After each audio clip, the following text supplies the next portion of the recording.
রাসূলুল্লাহ সাল্লাল্লাহু আলাইহি ওয়াসাল্লামের মোট ৭ জন সন্তান ছিল। তার মধ্যে ৬ জন তার জীবদ্দশায় ইন্তেকাল করেন, আর একজন সন্তান আল্লাহ রাসূলের ইন্তেকালের পর ইন্তেকাল করেন। এই ৭ জন সন্তানের মধ্যে ৩ জন ছিলেন ছেলে আর ৪ জন ছিলেন মেয়ে।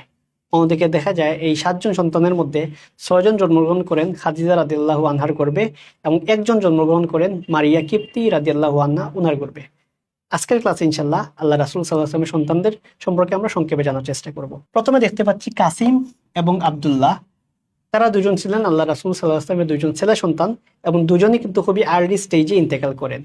কাসিম ওনার নাম অনুসারে আল্লাহ রাসূল সাল্লাল্লাহু আলাইহি ওয়াসাল্লামের কুনিয়াত ডাকনাম হয় আবুল কাসিম, এবং আব্দুল্লাহ এই নামটা আমরা দেখতে পাই আল্লাহ রাসূল সাল্লাল্লাহু আলাইহি ওয়াসাল্লামের বাবার নাম ছিল আব্দুল্লাহ, এবং আল্লাহ রাসূল সাল্লাল্লাহু আলাইহি ওয়াসাল্লাম তার সন্তানের নামও তার বাবার নামে রাখেন, যার নাম ছিল আব্দুল্লাহ।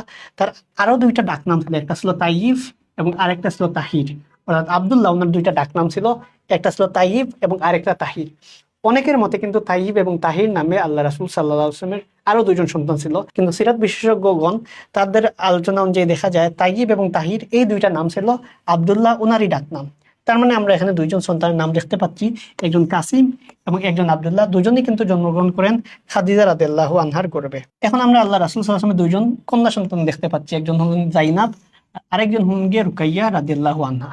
জাইনাব রাদিয়াল্লাহু আনহা ছিলেন আল্লাহ রাসূল সাল্লাল্লাহু আলাইহি ওয়াসাল্লামের সবচেয়ে বড় মেয়ে, অর্থাৎ রাসূলুল্লাহ সাল্লাল্লাহু আলাইহি ওয়াসাল্লামের যে 4 জন মেয়ে ছিলেন তার মধ্যে বড় মেয়ে ছিলেন জাইনাব রাদিয়াল্লাহু আনহা, এরপর ছিলেন রুকাইয়া রাদিয়াল্লাহু আনহা।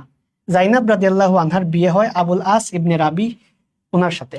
উনি ছিলেন জাইনাব রাদিয়াল্লাহু আনহা ওনার খালাতো ভাই, অর্থাৎ আল্লাহ রাসূল সাল্লাল্লাহু আলাইহি ওয়াসাল্লামের যে ওয়াইফ ছিলেন খাদিজা রাদিয়াল্লাহু আনহা, তার বোন ছিলেন হালা বিনতে খুয়াইলিদ রাদিয়াল্লাহু আনহা।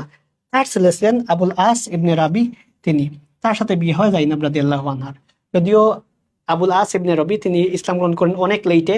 এই যে বদর যুদ্ধের সময় যে আল্লাহ রাসূল সাল্লাল্লাহু আলাইহি ওয়াসাল্লামের মেয়ের নেকলেসের যে ঘটনাটা দেখতে পাই, সেটা ছিল জাইনাব রাদিয়াল্লাহু আনহার ঘটনা, যার বিয়ে হয় আবুল আস ইবনে রবি ওনার সাথে।